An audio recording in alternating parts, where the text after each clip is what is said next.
কদিন থেকে আম জাম কাঁঠালের উপর যা অত্যাচার গেল না, সেই অত্যাচারে অত্যাচারিত হয়ে এই মুসলিম অর্কিডটা মগ ডাল থেকে আমার মিলের সামনে পড়ে আছে। অনেক দিন থেকেই পড়ে আছে, এদিক ওদিক থেকে লাথি লুথি খায় সে অনেক দিন থেকেই অবহেলায় অযত্নে মরা মরা অবস্থা হয়ে গেছে। তো আমি সেদিকটা খুব লক্ষ্য রাখি নাই, লক্ষ্য দিই নাই, কারণ আমি অর্কিড পরিচর্যা করতে পারি না।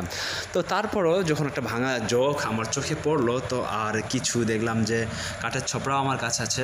তো যেইভাবে সেই কাঠের ছপড়া জোগের মধ্যে ভর্তি করে অর্কিডটাকে কেটে ছেটে ছোটো করে সেখানে বসিয়ে দিলাম। জানি না অর্কিড হবে কি না, আমি অর্কিড কখনো করি নাই।